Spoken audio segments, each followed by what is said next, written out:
Okay, so imagine you're flying. You're in an aircraft, not flying, not like Superman. Okay?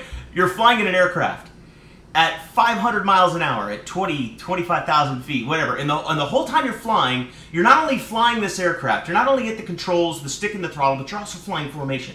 You're looking at your lead, you're maintaining position. At the same time you're doing that, you're watching the radar, and you're looking at blips to see which direction that they're moving, and if they're coming at you or they're not coming at you, and you're making determinations on whether or not they're good guys or they're bad guys. And if they are bad guys, what are you going to do about that? What kind of weapons are you going to employ? How are you going to employ them? What are you going to employ? Oh, by the way, at the same time you're doing that, you're talking on the radio because you got to listen to a controller, and you got to broadcast to a controller about what you're doing, and they're telling you what they want you to do. And oh, by the way, while you're doing that, you're looking at the data link because there's other good guys out there and there's other bad guys out there, and you're trying to correlate the blips on your radar and make sure they're not good guys, make sure they are bad guys. And oh, by the way, the whole time you're doing this, you're looking at the mileage, the distance between you and the bad guys, because they can't get too close, because if they get too close, they could shoot you. So you have to maintain, awareness of how far away they are. And you're going through all of this, and you're building a picture in your mind, and you're doing all this stuff simultaneously. That's what life is like in the cockpit of an F-18 Hornet during an air-to-air intercept. Now, so you can imagine, with that many stimulus, with that much stuff happening, with that many things coming in, one would have to be able to make decisions quickly. Does that make sense? To process information that you've got and just figure out what you're going to do with it, and then do it and live with it, right? That's what F-18 Hornet pilots get good at doing. They get good at processing information, making decisions, and then living with those decisions, because it's 500 miles an hour. The decision you made 10 seconds ago is 15 miles behind you, right? Okay? So you got to be able to make quick decisions. Well, you know what's interesting?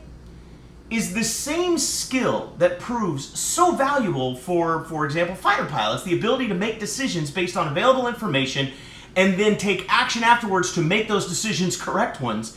That same skill will serve invaluably for you in life and in business. My mentor told me 10 years ago, said, Brian, the spoils belong to the decision makers.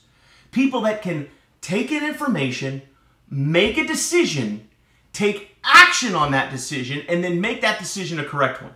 You see, I'm here to tell you that successful people don't always make the right decisions, but they always make a decision, and then they make it right by taking the appropriate action to support it.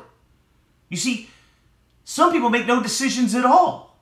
Have you ever done this one? Where do you want to go for dinner tonight? I don't know. Where do you want to go? I don't know. What are you hungry for? I don't know. What are you hungry for? Right? Drives me crazy. My wife goes, where do you want to go for dinner? I go, Chili's. Right? Like, why? Because I enjoy making decisions and just getting it done, right? Because the longer it takes for you to make a decision, the more time is flying by. Now listen, don't get me wrong. I'm not saying you should be hasty. I'm not saying you should be foolhardy. I'm not saying you should be reckless.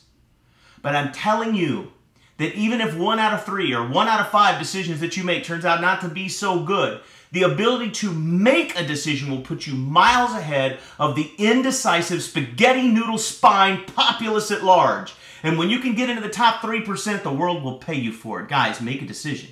Go out there and make it a great day.